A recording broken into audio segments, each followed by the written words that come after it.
¿Qué tal? ¿Cómo les va? Bella noche de sábado. Comenzamos esta emisión del Corresponsal que está muy intensa. Estamos siguiendo dos temas de investigación periodística muy fuerte y además de investigación judicial. Las investigaciones sobre las extorsiones a beneficiarios de planes sociales para que participen de las marchas piqueteras, junto con el tema de los comedores, y la resonante investigación de Telenoche en La Rioja sobre la corrupción que tiene como denunciada a la jueza, todavía es jueza, porque debe ser sometida a juicio político, Norma Abate de Mazzucchelli. Y por supuesto, de todo esto vamos a estar hablando. Tenemos también las repercusiones del viaje de Milei a España. Estamos con Gonzalo Báñez en Medio Oriente, en Israel, y vamos a tener el lujo de vernos acompañado en todo este programa con esta cantidad de calidad informativa con Enrique Llamas de Madariaga. Así que aquí comienza ya el Corresponsal, que además tiene esta información de último momento.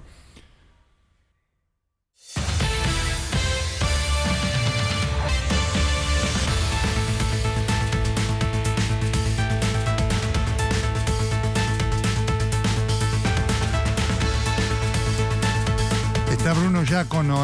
Buenas noches, Bruno, con más novedades a propósito de estos casos de extorsión a beneficiarios de planes sociales por parte de dirigentes piqueteros.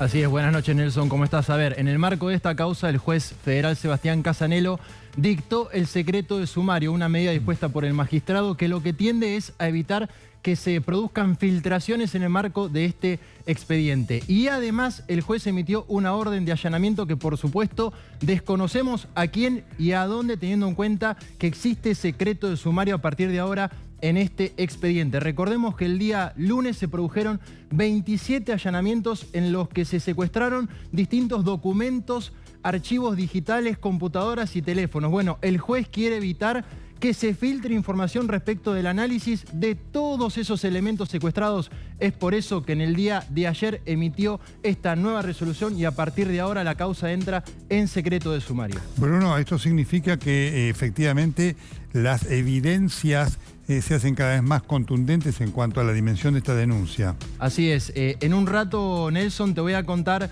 dos detalles clave que tienen que ver con un documento que se encontró en uno de estos allanamientos que demostraría que estos no eran hechos aislados, sino que había una especie de organización extorsiva. Y además te voy a contar a qué cooperativa apuntan ahora los investigadores que creen que a través de ese ente se canalizó buena parte de la plata que se recaudaba de las maniobras extorsivas. Perfecto. Esto abarca a qué cantidad de organizaciones se sabe ya, y si están abarcadas, insisto otra vez con la palabra, todas las que estaban registradas u oficialmente recibían esas ayudas. A ver, hasta ahora en el marco de esta causa están involucradas 3 organizaciones sociales que son el Polo Obrero, Barrios de Pie y MST. Sin embargo, lo que dicen los investigadores es que este caso puede llegar a abarcar a muchas más organizaciones. ¿Por qué? Porque la documentación que se secuestró el día lunes lo que hace es demostrar que existe una coacción, una organización que no solamente involucra a estas 3, sino también a otras entidades más. Por eso es que es muy importante lo que se pueda llegar a obtener de esos documentos, repito, celulares, computadoras, listado de presencias en las marchas, de qué manera amenazaban, extorsionaban. Es por eso que el fiscal y tanto el juez Casanelo lo que entienden es que a partir de ahora se tiene que evitar cualquier tipo de filtración en el expediente. Perfecto, ya vamos a estar contigo nuevamente. Tenemos más información urgente, vamos.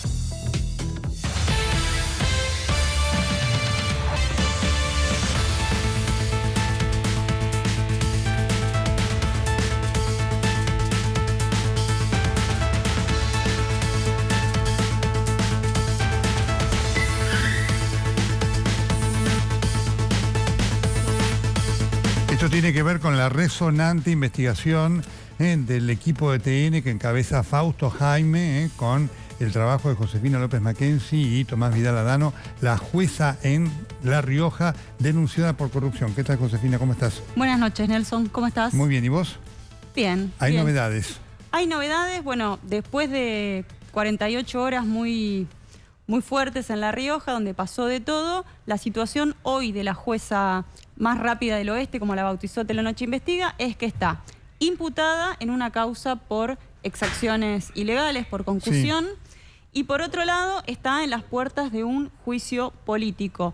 Ayer, a última hora, la Cámara de Diputados de La Rioja resolvió rechazarle la renuncia. Ella había renunciado, ella tenía dos salidas. Eso se confirmó, ese rechazo de la renuncia se confirmó. Sí, ella se podía, después de este escándalo, se podía retirar renunciando o puede ser destituida por un jurado de enjuiciamiento. Es muy distinto y bueno, a partir de la decisión de la legislatura de ayer, que votaron de forma unánime, ella está expuesta a un juicio político. Perfecto, eso ya está confirmado, ¿no? Está abierto, en relación a esto. Por lo tanto, ella está suspendida en sus funciones con o sin goce de haberes. Está suspendida preventivamente sin goce de haberes, está suspendida de su cargo como vicepresidenta de la Asociación de Jueces de la Argentina, esta asociación tan prestigiosa fundada por Carmen Argibay, está imputada en una causa en la justicia penal de La Rioja y está acusada en un juicio político que ya se abrió y que va a empezar a funcionar en los próximos días. Hoy hablé con el fiscal de la causa y me dijo que formalmente recién la van a notificar a ella el martes, el lunes es feriado en La Rioja, de esta imputación para que pueda designar abogados. Perfecto, muy bien. Vamos a recordar dos momentos, al margen de lo que fue la conversación de la jueza con Manuela, que era la denunciante, que fue impactante, pero dos momentos, ¿no? Que hablan de lo que es la jueza y de lo que es el concepto de ser juez en la provincia de La Rioja, porque esto no es una manzana podrida solamente, ¿sí? Veámoslo, por favor. Doctora, tenemos una denuncia de que en su tribunal se pidió dinero a cambio de acelerar un expediente, ¿puede ser?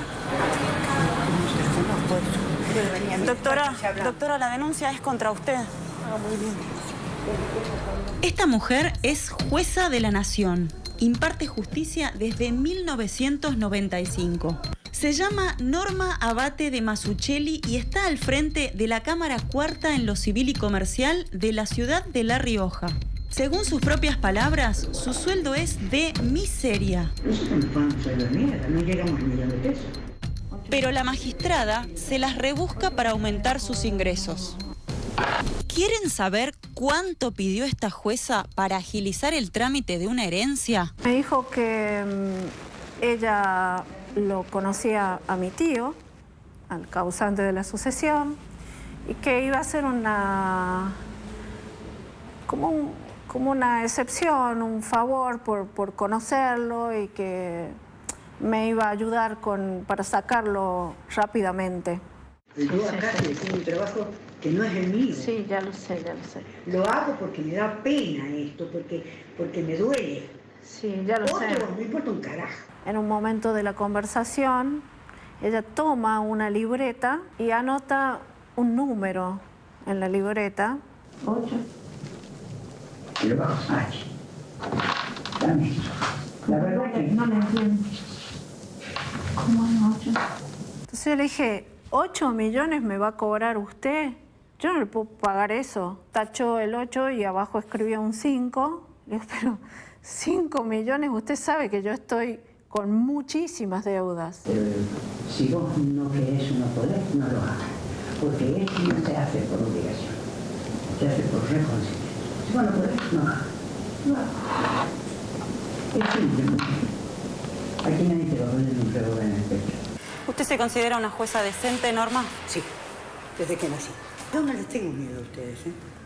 De ninguna manera. ¿Usted no le tiene miedo a nada? Adiós. Adiós, sí. ¿Cómo se llama usted? ¿Cuál es su nombre? Mariano. Mariano, ¿usted tiene hijos? Piensa en sus hijos. Adiós. Gracias, Norma. Bueno, es muy fuerte, cuando le preguntaba a nuestro camarógrafo, el querido Mariano La Gioia, ¿no? ¿Usted tiene hijos? Piense en sus hijos. Qué amenaza, ¿no? Sí, la verdad es que fue bastante... Nos quedamos perplejos con esa reacción, con esa y con varias otras. Mariano La Gioia es el camarógrafo que trabajó conmigo en La Rioja, un lujo. También trabajó en este informe Quique Clur, trabajó Mario Peredo y trabajó el responsable de esta edición que permitió que se vea este contraste, ¿no? En lo que ella dice en una cámara oculta y después lo que nos dice a nosotros es Charlie Christensen. el editor. Un trabajo de equipo, ¿no? Ahora, el tema es lo que no solamente viene dejando deja este caso en el caso particular, sino lo que te pasó, lo que les pasó a ustedes en esas 48, 72 horas en La Rioja, Josefina. Sí, Nelson, fue impactante, fue una abrumadora cantidad de personas que se consideran víctimas de desamparo, porque así lo expresaban, de la justicia. Dicen que no tienen acceso a la justicia en sus diversos conflictos e historias en diversos fueros, y que buscaban ayuda, buscaban visibilizar. Dicen, acá en La Rioja se tapa todo, acá no hay justicia. Obvio. Mucha gente nos fue a ver al hotel, estoy hablando de decenas de personas, muchas muy humildes, otras nos paraban en la calle. A ver, nos trajeron carpetas con papeles. Nos trajimos para estudiar documentación, casos. No todos se refieren a la jueza Mazzucchelli, algunos sí, algunos dicen, mira, esta causa me la tenían trabada a mí hace no sé cuántos años en esa cámara, así se llama el juzgado de la doctora Mazzucchelli. Otros apuntan contra jueces de menores, contra una jueza de instrucción que todos dicen que fue nombrada entre gallos y medianoche. Esta es la foto de la gente que te fue a ver, ¿no es cierto? Esa foto que estamos viendo, sí, es una de las situaciones en donde, desbordados por la cantidad de personas, nos pusimos a hacer un registro de los casos. No todos venían acompañados de las pruebas contundentes que tiene Manuela Saavedra, pero sí, Nelson, a mí me permite inferir todo lo que estuve hablando y lo que me traje, que hay una trama de, diría, violencia institucional en principio, falta de acceso a la justicia. Ahora, claramente esto, porque insisto sobre esto, Josefina, esto no es gente que venía a denunciar a la jueza Abate Mazzucchelli, venía a denunciar otras situaciones, ¿no es cierto? Otras situaciones, otros jueces, otras juezas, incluso funcionarios del Poder Ejecutivo, jueces del interior de La Rioja, porque acá la historia de la jueza Norma, la doctora Norma, transcurre en el departamento judicial de la capital riojana, pero en otros municipios hay casos graves, hay jueces, de estos sí nos trajeron pruebas, pluridenunciados, y que sin embargo no pasa nada. A mí me dejó la sensación de que esto hubiese sido como que sacamos un tapón, ¿no? Y me dejó también, Nelson, si me permitís, la sensación de que no está tan claro en esta provincia si hay una división de poderes. Está demasiado cerca lo político de lo judicial. Así que bueno, nos trajimos casos para analizar, muchos. Sin duda. Esta es la realidad y quería esta presentación porque quiero hablar sobre esto, ¿no? Con un queridísimo colega a quien todos no solamente valoramos y respetamos y que ha trabajado muchísimo sobre esto, que es Enrique Llamas de Madariaga. ¿Qué tal, Enrique? ¿Cómo estás? Buenas noches. Hola, Nelson, qué gusto hablar con vos. ¿Cómo estás vos? Bien, qué impactante todo esto, ¿no es cierto? Que vos tanto trabajaste, también denunciaste y que tiene este nivel de permanencia en la Argentina, ¿no? Exacto. Vos sabés que en esto es terrible, es terrible. Le comentaba que iba a estar esta noche posiblemente con vos y me dice, el doctor Castro va a entender perfectamente, igual que vos, que esto no es un hecho aislado, es un sistema de corrupción. Y todavía en las crónicas de los diarios, con amabilidad los están tratando. Pero son ladrones, son simplemente ladrones, porque si alguien como Pérsico pasa a sus propias cooperativas un giro de 80 millones de dólares, es un ladrón. Si hay 7.000 empleados públicos, algunos dicen 9.000 empleados públicos, que además cobran subsidio, son ladrones. Si hay 7.000 planes trabajar en el exterior, gente que vive en el exterior, son ladrones. O sea, las cosas hay que llamarlas por su nombre, por más doloroso que sea, ¿no? Ahora, no hay que buscar artilugios ni léxicos jurídicos. No, el ilícito, no, esto no es ilícito, esto es robo y esto es sistemático. Esto es un sistema, no es una persona, Nelson. Es muy importante lo que decís y por eso quería que compartieras todo esto que hoy estamos denunciando aquí. Ya lo voy a agregar a Bruno Diácono, que te va a dar nuevos datos de los comedores. Pero Puesto con esta claridad que vos lo manifestás, y dijiste una palabra clave, Enrique, entre todas las muy buenas definiciones, un sistema que marca una perversión de la política, ¿no es cierto? Claro. Vos sabés que hay un sistema que además es descendiente, hay una inmoralidad inducida.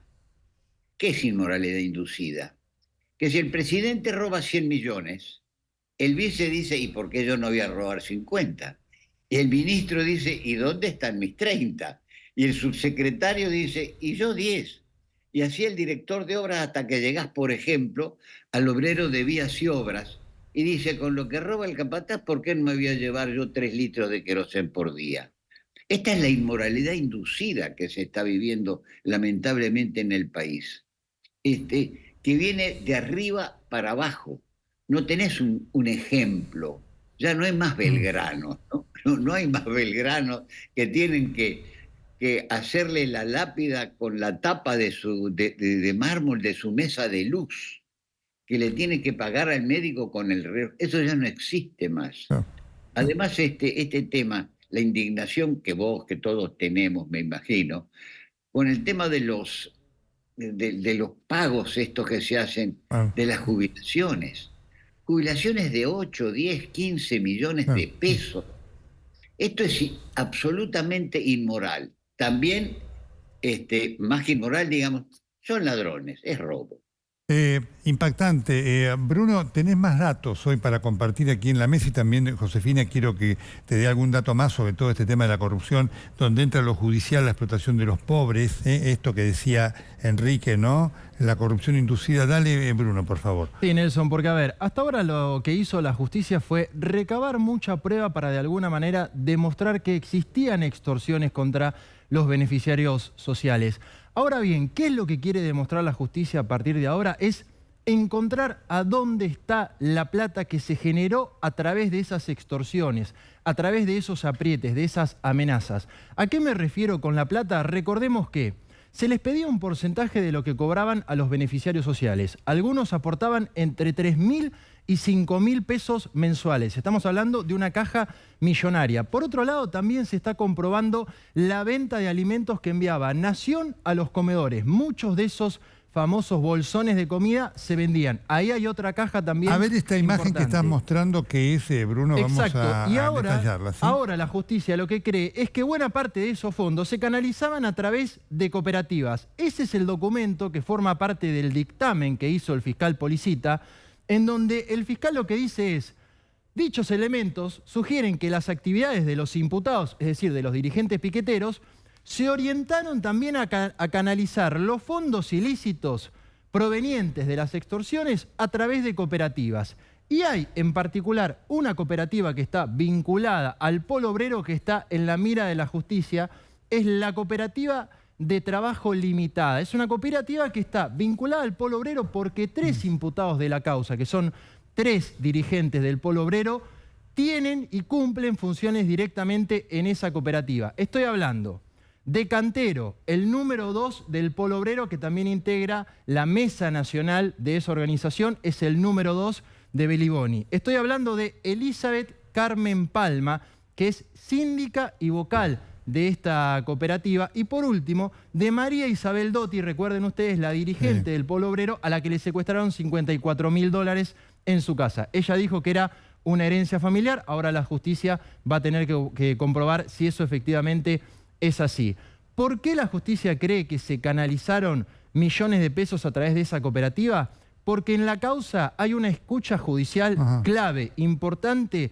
Es una conversación telefónica entre Cantero y Palma, 2 de los dirigentes que les acabo de mencionar. En esa conversación ellos hablan de que temen por el avance de la investigación y temen que se investigue por posible lavado de dinero a esta cooperativa, y la mencionan, al Resplandor, mencionan en particular a esta cooperativa. De hecho, uno de los investigadores tiene detectada una cuenta de esta cooperativa a través de la cual ingresó un dinero muy importante sin ningún tipo de registro contable. Eso es lo que se está investigando a partir de ahora. Es muy importante esto Nelson, porque... Sí, dale, Enrique. ¿Me permitís una cosa muy breve? Además del estupendo informe que acabamos de escuchar, En la época de Macri había 4 cooperativas. En la época de Cristina había 13 cooperativas. En la época de Alberto Fernández había 130 cooperativas. 130. Algunas con unos títulos tan ridículos como, por ejemplo, Cooperativa del Libro para Aprender a Leer. ¿Te das cuenta? O sea, no existe el colegio, las escuelas, no existe nada. 130 cooperativas. ¿A cambio de qué? Era una coima a cambio de paz social. Nada más que eso, perdón.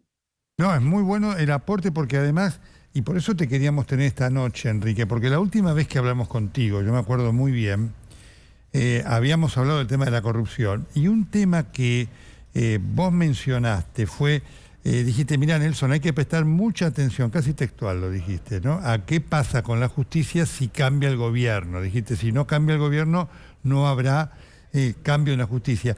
Y quiero tomar este punto, por eso en relación a lo que decía Bruno, y a propósito de lo que vos mencionás, porque estos casos vienen de antes y la justicia recién comienza a actuar ahora. Uno dice, ¿qué hizo la justicia? Que también forma parte de un problema de la Argentina, ¿no? Por supuesto, la justicia es la última y la primera responsable de mantener el orden en el país. ¿Vos a quién recurrís ante un robo? ¿A quién recurrís ante una injusticia? A la justicia, porque lo que estás buscando es equidad, es justicia. Y la justicia también, igual que los sindicatos, estuvieron dormidas, no solo 4, sino 20 años llevan dormidos. Hay causas que duran 10 años, Claro. 12 años. Las causas que prescriben, Nelson, y eso lo debe saber muy bien Bruno, las causas que prescriben. ¿Por qué? Porque el juez las mete en un cajón. Y cuando mete una causa en un cajón, es que está metiendo la inmoralidad en un cajón. Y esta es una cosa que nos debe preocupar y mucho. Ojalá reaccione. Está trabajando la justicia de acuerdo al gobierno de turno, lamentablemente, pero ojalá esta vez tengamos un poco más de justicia y rápida. Ahora, en relación a esto, fíjate vos lo que ha sido la denuncia esta semana del Telenoche Investiga, ¿no es cierto?, con la jueza de La Rioja, y la presencia aquí de Josefina es muy importante. Qué difícil, ¿no? Porque obviamente lo que hoy es un caso que impacta, lo de la jueza en La Rioja, Enrique, Josefina está teniendo la evidencia de que no es un caso aislado, sino que es lo que se descubrió de algo que es normal prácticamente, ¿no? Evidentemente sí, Nelson. Vos sabés que, bueno, lo escuchaba Bruno que habla de los retornos, ¿no? Del sistema de los retornos. Estamos hablando de retornos de dinero, estamos hablando de prestanombres, es algo que venimos hablando mucho en los últimos meses con los distintos casos Chocolate, algunos que hemos revelado acá en TN, otros que han surgido últimamente. Todo esto es sistemático y una cosa que me llamó muchísimo la atención a mí en La Rioja es que además de que nos venían a ver al hotel para traernos nuestros casos y la gente nos paraba en la calle y nos contaba cosas, nos decían con total naturalidad que todo está tarifado en la justicia.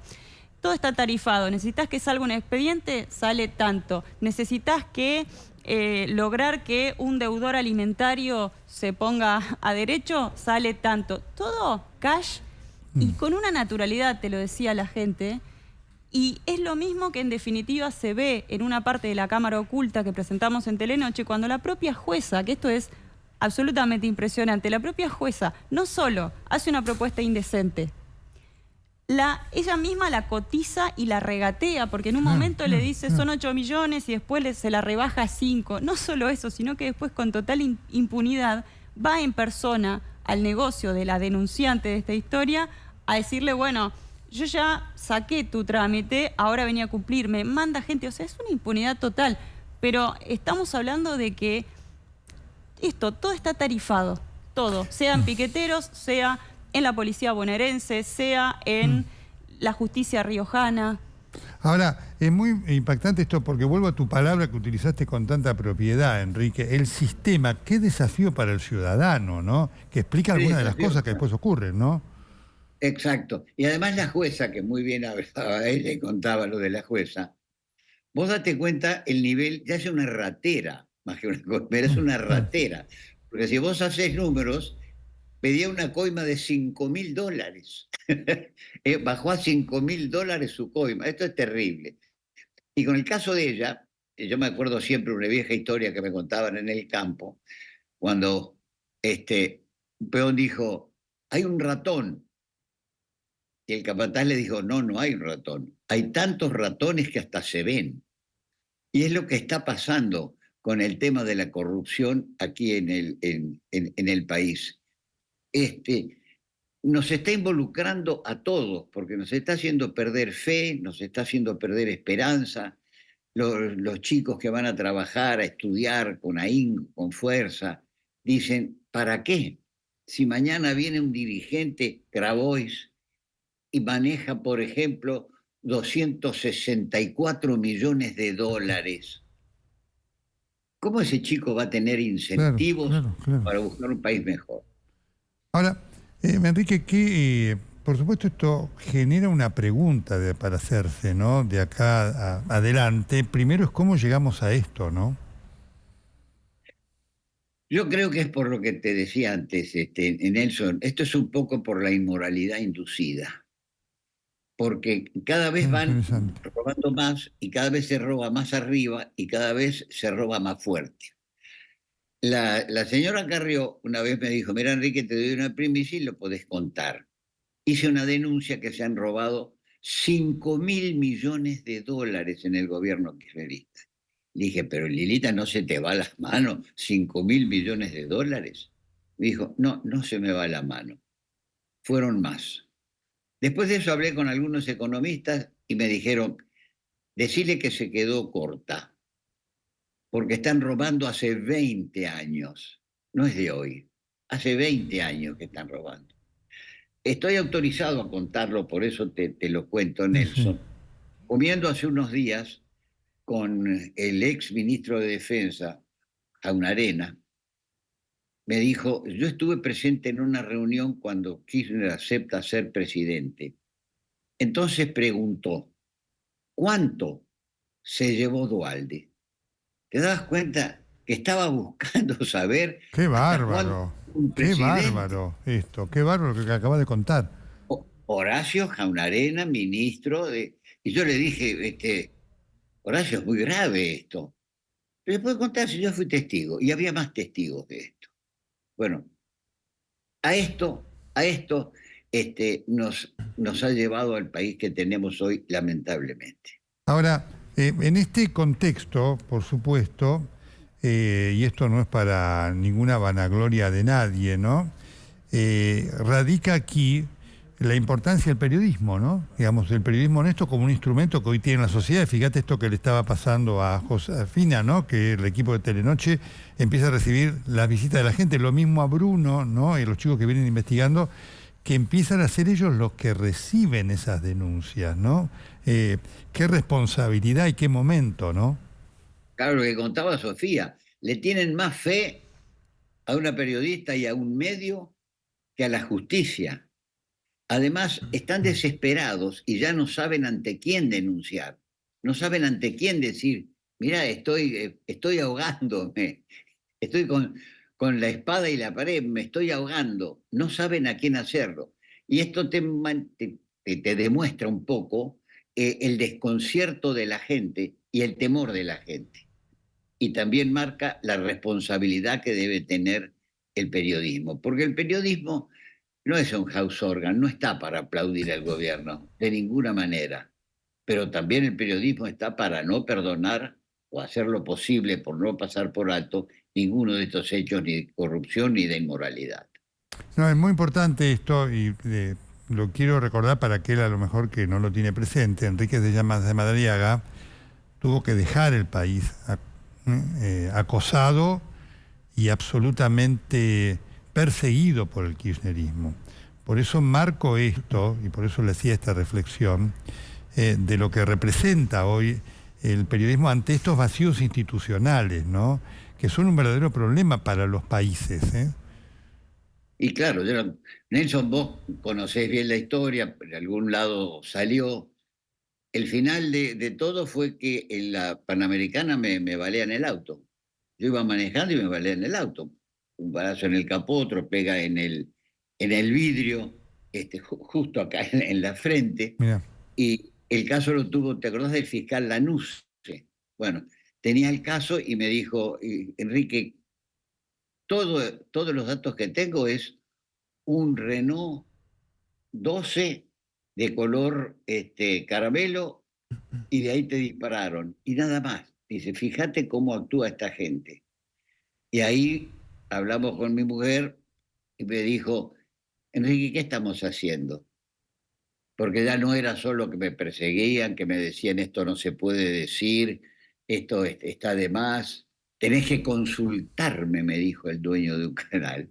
Tenés que consultarme cuando decís algo al aire. Le dije, mirá, a los 20 años podría ser, pero a esta edad, cuando yo tengo un dato, esto vino a propósito de la prisión de la señora Laura Ernestina de Noble, que casualmente me encuentro con el juez Markevich y me dice, la acabo de meter presa en La Montada, en la avenida Figueroa Alcorta. Y digo, ¿pero qué? ¿Cómo? Ya, no te asombres, la acabo de meter presa. Lógicamente, yo me fui al canal, empecé el noticiero, abriendo el noticiero, y está presa la directora del diario Clarín, etcétera, etcétera, etcétera. Y me dijeron, no, eso no se puede decir sin autorización nuestra. Digo, pero es una noticia oficial, me la dio el juez que la metió presa. No, no se puede. A 2 o 3 días después me dijeron, mirá, vamos a cambiar el programa y tenemos otra cosa para vos. Vas a ir al noticiero de los cables, del cable, a las 6 de la mañana. Yo tenía el noticiero de las 8 de la noche, que era la mayor audiencia del canal en ese momento. Correcto. Y casi el 40% de la recaudación de todo el canal la teníamos en el noticiero. Y me dijeron, no van bien las cosas, andá a las 6 de la mañana al cable.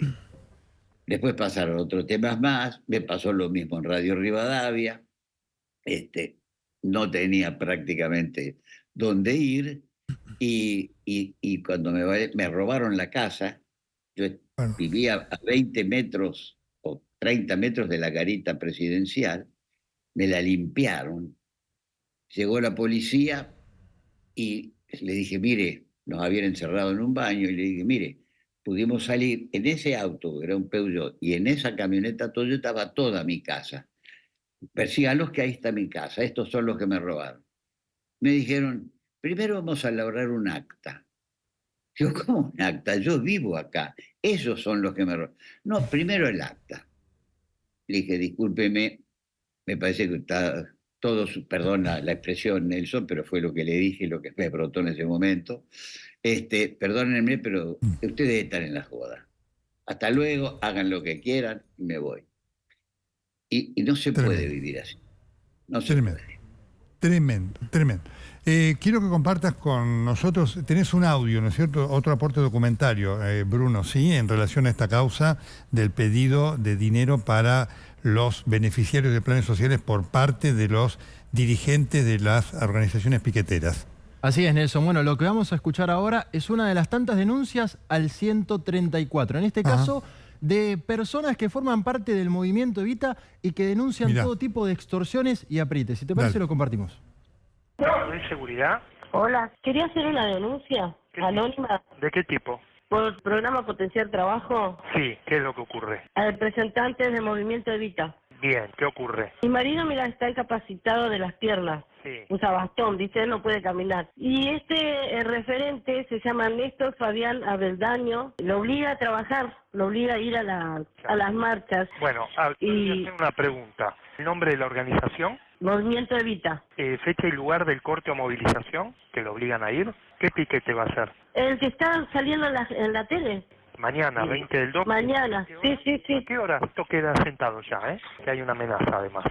Sí, porque me estaba pidiendo plata y bueno, mi marido no le quiso dar la plata y me dijo que si no le daba la plata le iba a dar de baja.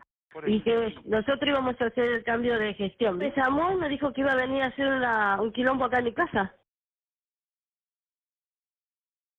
Bárbaro, esto fue para el piquete del 20 de diciembre, ¿no es cierto, Bruno? Exacto, que de hecho, Nelson, recordemos que esta causa se inicia a raíz de las denuncias que se formularon con motivo de ese piquete, de esa marcha de los primeros días de los finales del mes de diciembre. Recordemos que en el marco de esta causa se descubrió que había toda una especie de sistema de castigo para quienes no se movilizaban. Claro. Los que no se movilizaban no podían ir a buscar los bolsones con comida. Y además tenían que pagar una multa de hasta 10.000 pesos. O sea, estamos hablando de un sistema de extorsión enorme. Este último punto es uno de los sistemas de recaudación que está investigando la justicia, que se cree que se canalizaban a través de las cooperativas.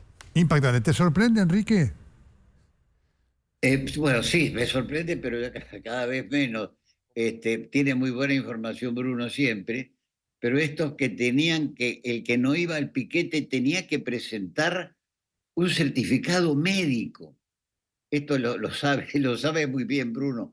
Un hombre que no va a un piquete tiene que presentar un certificado médico para justificar que no fue. Y después si no tiene justificación y no va, les descuentan, les sacan 10.000 pesos.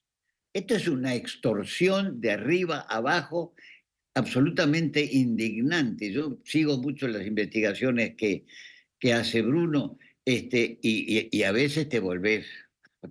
Y no es solo acá, no es solo en el país, es en el exterior. Tenían diseminado el sistema de corrupción en todos lados. Mirá lo que pasó en el consulado de Miami. Hacía 30 años que había un hombre encargado del turismo, que no dependía de nadie y cobraba $13.000 por mes y nunca hizo nada. Y había otro que cobraba 9.000. Y les preguntaron, ¿ustedes qué hacen? Y no tuvieron respuesta. O sea, no es solamente local. Esto se extiende. La corrupción es una mancha que se va extendiendo. Y me sorprende, pero más que sorprenderme, me indigna eso. Me indigna. Enrique, ha sido un gusto tenerte con nosotros esta noche aquí en El Corresponsal. Para mí un gusto, doctor Nelson. Un gusto siempre hablar con vos. Haber estado con Josefina, con Bruno. Muchas gracias por invitarme. A vos, Enrique, un fuerte abrazo y un beso para Denise. Enrique Llamas de Madariaga, con esta visión de la realidad. Josefina, ¿cómo sigue el caso de la jueza y cómo sigue el caso de la justicia en La Rioja? El caso de la jueza, Nelson, sigue por estas dos vías de las que hablábamos al principio. Por un lado, la causa penal en la que ella está imputada. Hay un juez, que es el juez Daniel Barría, que está a cargo de esa causa. La acción la impulsó el fiscal Luis González. Eso va por un caminito, ella tiene que presentar abogado y en algún momento será indagada. Por otro lado, va a estar expuesta a un juicio político. La misión de ese jurado de enjuiciamiento la va a acusar el Consejo de la Magistratura y está en juego su destitución. Ese es en el caso de la jueza. Después está toda la trama de otras denuncias en las que nosotros vamos a seguir trabajando. El gobernador de La Rioja dijo, como primera respuesta, que no sé si fue una señal tan buena, ¿no?, que el Poder Ejecutivo salga inmediatamente a ordenar lo que había que hacer sobre el Poder Judicial. Pero bueno, él en lo que dijo ahí es que eso se trataba de una manzana podrida, en definitiva, de un caso aislado. Y además dijo otra cosa, Nelson. Dijo, bueno, que en definitiva la corrupción provenía, o los vicios, usó esa palabra, provenía de la larga carrera, ¿no? Esto de que es una jueza de carrera. Mira. Bueno, quería decir, Nelson, que todo esto de lo que estamos hablando, de la corrupción, en esto es muy importante nuestro rol como periodistas, para poner un poco de luz, y es muy gratificante cuando lo podemos hacer de una manera contundente, que tenga resultados concretos y que esté bien narrada, como en este caso de forma audiovisual, en un informe como el que presentamos. Pero que todo eso solo es posible porque es un trabajo de meses, es metódico y es en un equipo. Correcto, es muy importante, y por supuesto por eso los mencionamos y lo marcamos y nos sentimos orgullosos de este equipo que encabeza Fausto Jaime, con el cual está Josefina López Mackenzie. En este caso ha trabajado también Tomás Vidal Adano, en la cámara estuvo Mariano Logioia y después estuvo Carlos Quintes en la edición. todo un trabajo de muchísima gente, ¿no? Como nos sentimos orgullosos de lo que hace Bruno Giacono, Manu Joven en cada una de las investigaciones. Con tiempo y con método, porque Totalmente. si no, no llegas a algo tan contundente. Esta es nuestra responsabilidad. Josefina, muchísimas gracias. Gracias. Y una cosa, ya estoy con Bruno, una cosa para el gobernador de la provincia de La Rioja, que se aplica para otros gobernadores. No es una manzana podrida, es un cajón de manzana podrida, de los cuales la política, señor gobernador, que usted representa, es la culpable. Culpable, no responsable. Culpable. ¿Sí? ¿Cómo sigue el caso de las extorsiones a los beneficiarios de planes sociales, Bruno? Bueno, Nelson, ahora se viene un peritaje clave. Te decía al principio del programa que la justicia encontró un archivo de Excel en uno de los domicilios vinculados al Polo Obrero. Por estos días, los investigadores están haciendo una pregunta. ¿Las extorsiones, las amenazas, los aprietes, eran una cuestión aislada, individual, o había toda una organización? Bueno, este Excel que se encontró en uno de los domicilios vinculados al Polo Obrero, lo que demostraría es que existió una organización a nivel nacional. Te voy a contar los detalles de este documento. En una de las columnas se podía apreciar las 23 provincias y la ciudad autónoma de Buenos Aires. Mirá. Al lado, inmediatamente al lado, la cantidad total de beneficiarios del potenciar trabajo inscriptos bajo el régimen del Polo Obrero. Luego se podía apreciar allí la cantidad total de plata que representaba en planes sociales. Y atención, porque este es el dato central de esta historia. En la cuarta columna, los investigadores creen que allí se detallaba la cantidad de plata que los dirigentes piqueteros le sacaban a los beneficiarios de los programas sociales. O sea, esto no era una cuestión individual. Había toda una cuestión sistemática, organizada, todo un control sobre cada uno de los beneficiarios a nivel nacional. Por eso es que es clave no solamente el peritaje de este documento, sino también de los celulares, de las computadoras, de los documentos que se encontraron en los 27 allanamientos, entre ellos listados de presencias en las marchas y los libros contables de las organizaciones sociales. Impecable trabajo, Bruno. Es el tiempo de la justicia ahora. Quiero decir esto. Estos casos no son nuevos. Ya fueron denunciados aquí en TN. Hubo un trabajo excepcional de Sandra Borghi durante una manifestación piquetera en el año 2021, donde ella recolectó casi una decena de testimonios de piqueteros que decían: si no vengo me quitan el plan. La justicia no investigó nada. A ellos también les cabe el sayo, por este monumento de la corrupción que se ha edificado en la Argentina a propósito de la industria de la pobreza. Muchas gracias, Bruno. A ustedes, muchas gracias. Muy bien. Lo tenemos a Gonzalo Báñez, que está en Medio Oriente. La tenemos también acá a Berta Reventós, nuestra colega corresponsal española, que nos engalana para hablar de la presencia de Milei en España, con todo este revuelo que está generando. Gonzalo, ¿nos estás escuchando en Israel ya pasada la medianoche? ¿Qué tal, Nelson? Muy buenas noches. Así es, 4:20 de la mañana aquí en Jerusalén. Mirá. Un Israel, Nelson, obviamente con máxima tensión por lo que pasa en el sur del país, lo que pasa en la Franja de Gaza, lo que pasa en el norte, en la frontera con el Líbano, y lo que está pasando acá también en Jerusalén, muy cerquita de Cisjordania, muy cerquita de Palestina. Bueno, contanos, porque obviamente toda la expectativa está puesta en esta negociación, tratando de ver cómo se limita la ofensiva de Israel en la zona de Rafah, ¿no es cierto?, en el sur, y obviamente el hallazgo, lamentablemente, de estos 3 rehenes asesinados, que habla de la brutalidad de la masacre terrorista de Hamas, ¿no es cierto, Gonzalo? Definitivamente, Nelson, aquí la noticia de último israelíes y de todo el mundo directamente es el hallazgo de Ron Benjamin, el 4º cadáver de los secuestrados por Hamas aquel 7 de octubre. En las últimas 24 horas fueron 4 los rehenes que fueron encontrados muertos, fueron encontrados sin vida y recuperaron los cuerpos en la Franja de Gaza, justamente en el sur de la Franja de Gaza, en la zona de Rafah, donde Israel sigue avanzando con su operación militar, pero es importante, Nelson, marcar esto. Muy bien. Obviamente Gonzalo está trabajando en una zona muy compleja, nosotros lo vivimos allí en Israel, la situación de guerra hace que las comunicaciones sean complicadas. Vamos a ver si podemos retomar. Te estamos escuchando, Gonzalo, nos estás viendo, te estamos escuchando, ¿nos escuchás? Muy bien, vamos a ver si podemos retomar la comunicación con Gonzalo, que está allí trabajando en la zona de este conflicto, que por supuesto tiene en vilo no solamente a Medio Oriente, sino también al mundo. Pero junto con esto, tenemos la presencia del presidente Javier Milei en este viaje a España, que va a ser seguido por otro viaje, en pocos días más, en junio, para participar Milei de la reunión de la convención que organizó Vox y Podemos, este movimiento de derecha y ultraderecha, ¿no es cierto?, identificado con los libertarios de Milei, que está produciendo este impacto enorme, no solamente en España, sino en Europa. Esto está generando conflictos con el gobierno español que no dejan de crecer. Berta, ¿cómo estás? ¿Qué tal, Nelson? Un gusto estar aquí. Bueno, hoy acaba de decir el presidente Milei, una nota en El Observador, que Pedro Sánchez no se anima a sentarse cara a cara con él.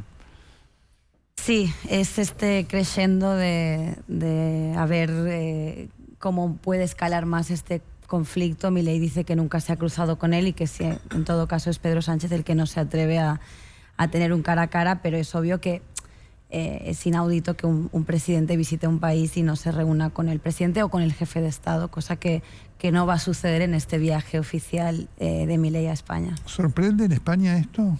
Sí, sorprende por una cuestión de diplomacia. Obviamente también hay muchísima gente en España que está muy contenta con la visita de Milei. Sí, claro, muchísimos argentinos que lo apoyan, que lo fueron a ver en la entrada cuando llegó a la reunión con empresarios.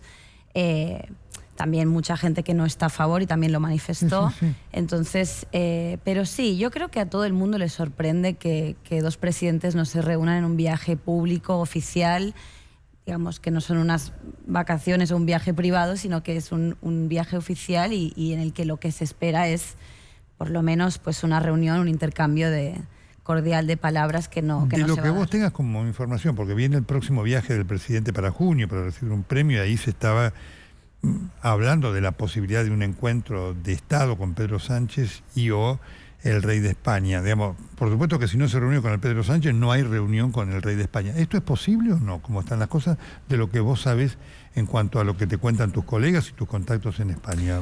La verdad es que las agendas la agenda del presidente en este viaje, y calculo en el que va a ser el próximo mes, ha sido conocida bastante a último momento, por lo que en España no hay mucha más información hasta ahora, lo que yo sé también, de lo que puede pasar el mes que viene, ¿no? Si puede haber o no reunión.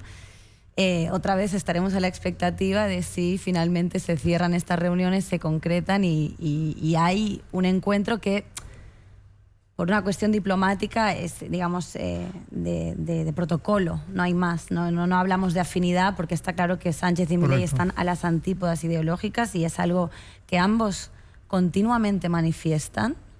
¿Podemos y Vox tienen la misma presencia que la Libertad Avanza aquí en España, Berta?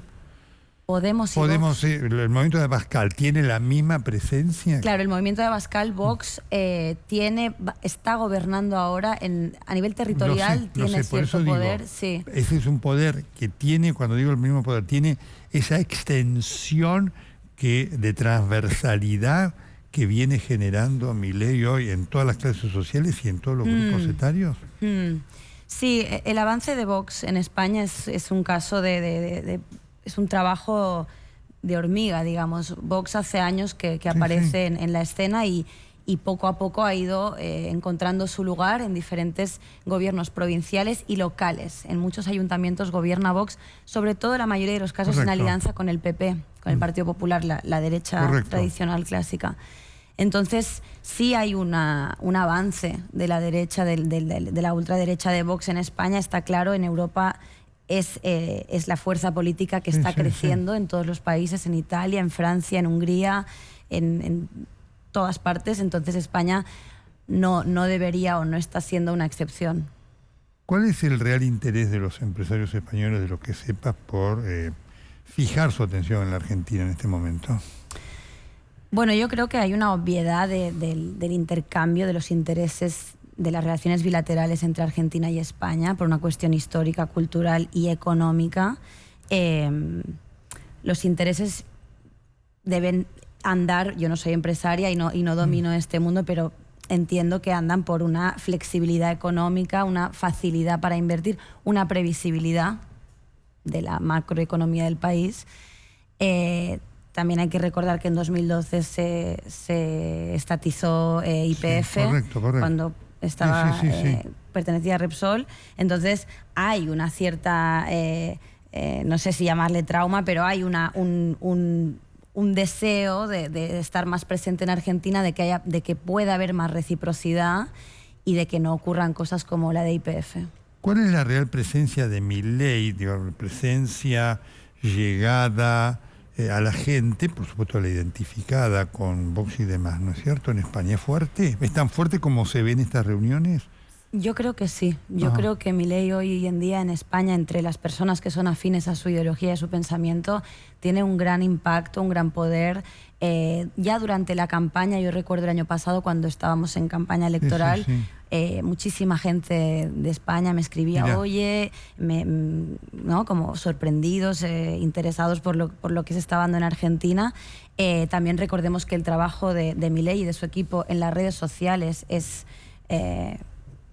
una estrategia comunicativa muy potente. Sí, claro. Se ha llegado a muchísima gente a través de las redes, y en España, por lo que te decía, ¿no? Por esta afinidad y por la innegable presencia de argentinos que hay en España, que han llegado en los últimos años. Es increíble la cantidad de argentinos que tú caminas por Barcelona, por Madrid, y se escucha muchísimo más que hace unos años, ¿no? Entonces, pues obviamente mucha gente se siente cercana a Milei, se siente cercana al cambio radical de paradigma que está habiendo en Argentina, y de hecho hay muchos argentinos en España que dicen, bueno, capaz si esto va bien, si a Milei le va bien, regreso para la Argentina. Una de las cosas que estamos viviendo aquí es esta actitud, no solamente del perfil ideológico, sino confrontativa, ¿no? De falta de diálogo.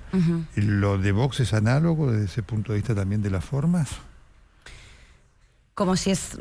Sí, algo confrontativo que busca el conflicto. Milei busca el conflicto permanentemente y rompe, ¿no? Esta forma de hablar de Pedro Sánchez. Uno puede decir, bueno, no concuerdo, otra cosa es decirle, bueno, zurdo, rata, esto, aquello y demás. ¿Eso está compartido? Yo creo que sí. Yo creo que como el estilo de Milei hay pocos. Pero sí, Vox es un partido que siempre ha apelado a su gente desde la confrontación, desde avivar emociones y levantar un poco lo que decía Milei aquí, ¿no? Los corderos dormidos, quiero liderar leones, no me acuerdo bien el eslogan. Pero sí, es un estilo confrontativo por lo general. Yo creo que no tanto como el de Milei, porque, repito, para mí es prácticamente único en el mundo. Pero sí, en eso se llevan bien también, ¿no? En esa forma de hablar y de decir verdades, según ellos, y de no tener pelos en la lengua y decir las cosas por su nombre. Así se autopercibe Vox, ¿no? Como el único partido en España que dice las cosas por su nombre, en vez de quizás asumir o asimilar pues que tiene una ideología, que tiene un programa político económico, que se corresponde con unas ideas que se pueden recuperar en la ciencia política, en la filosofía, en la economía, ¿no? Correcto. En eso Milei yo creo que es más claro. Él se autodefine como liberal libertario, y eso le acompaña todo un cuerpo teórico que a Vox a veces no tanto. Berta, gusto haberte tenido con nosotros aquí. Gracias, Nelson. Muchas gracias. Muchas gracias. Ya seguimos, estamos en El Corresponsal, vamos.